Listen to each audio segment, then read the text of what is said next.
Because you do a lot of things. Do you produce your own music as well? So I've gotten into music production, and I've made some of my own tracks in the past. But for this, I really wanted to put emphasis on quality, and I don't think that I'm, in terms of producing music, at the level of quality that I want to be to match my rap vocals. Right. So of course I reached out to somebody whose music I've loved for a long time. His name is Kaze Kokoro Beats, and he does like Doujin music, and also he's like a DJ and just fantastic. Doujin music? Yeah, like Toho Doujin music. Like the his porn? group. Yeah, so listen, no, it's a little different. No, like Doujin music. Doujin doesn't just mean porn. Yeah. Right. It's like you're tricking me. No. Wait. So that scene, he makes music for hentai? No. It's like I'm so confused. So basically, he runs a Toho Doujin music circle called Tama Onsen, and they're like they do hip hop remixes of Toho music, pretty much. Okay, just to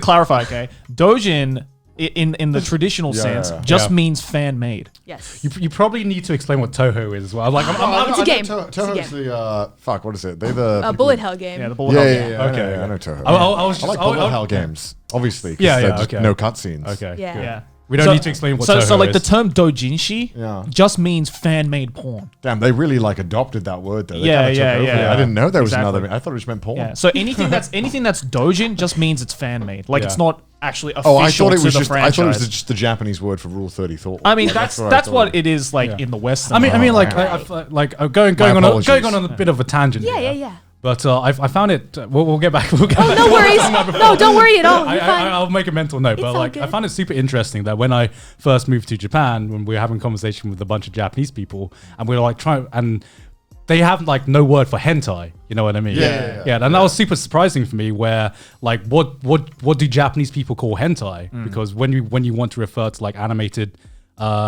porn, they don't have like specific word for that. How often are you doing this in conversation? You were there in the conversation. Was remember? I? You were just like mentally checked out. Wait, what was this? When did this happen? It was like outside. It was like one of the Bookwalker parties. And I think I do remember something like this. Yeah. And I was just like standing there like, what is happening? So Callie, do you watch hentai? What a great question. No, I don't. I don't know what that is. Thank God. All right, I saved your reputation. I just saw the manager wipe a sweat off his forehead. There's no need to be. I don't know what they're talking about. Getting back to your music, you were talking about shit. I can't remember what you were talking about. We were talking about my producer. Producing your own music. Right, That's what we were getting at. Yeah. So basically, so I found, or I rather asked for some help from one of my favorite producers. Who I mentioned is in the Toho Doujin music circle, and I wanted to pick someone whose music that I really, really enjoyed. So we just started working together, and he's been really helpful because at the same time, I'm also trying to learn how to mix, right? And back in the day when I was doing my own independent stuff, I got decent at it, like okay. But there's always this feeling of like, this could be better. And if I do it myself, it's not going to be the level that I know that it can be, right? So we'd work on it together, and I would mix the initial file, send it over to him, and then he would fix it up and like, tell me what he did and like that kind of thing, and kind of a collaborative effort, right? So I can kind of learn a bit, see what he changed, etc., and get better, but also put out a quality product, I guess. Yeah, because I mean, you said you're producing your own music as well, and you've done animation. You mentioned earlier. Yes. Like, is all this self-taught, or do you have any background in it? So when I went to Reaper School, I did do a little focus on drawing. Specifically. I went and I studied comics, actually. Comic writing. Yes. Oh, okay. And a little bit of animation as well. But that was mainly what I wanted to do, aside from reaping, of course. But I would say that was my focus. But then, of course, things changed dramatically when I realized I wanted to do music.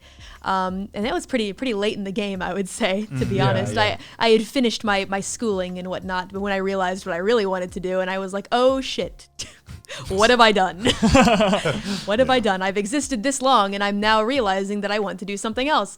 And then I started doing the music thing and realized, oh, I'm better at music than I am at drawing and reaping. Literally What? everyone who goes to uni. Yeah. Literally our entire lives. Yeah, I feel like you go to university to figure out what you 100% don't want to do. Yeah. Which is normally the subject that you I mean, majored in. it's normally the case where if you're forced to study something for 3, 4, 5 years, Yeah. you normally have a good inkling by the end of it whether you want to do it or not. Right. And a lot of the times when you're like fucking forced to pick something when you're 18, you're like, maybe I'll be good doing this. Yeah. Most of the time, you got to get that choice wrong, right? Of course, sure. yeah. Because I don't know a single person who like actually graduated from like a degree of any kind and actually went into that field immediately afterwards. Like I feel that's pretty rare. I mean, of course, it's not zero, I know a right? fair amount that do. It's not zero, definitely. But like I know a lot of people who just went into completely different job. Yeah. Right.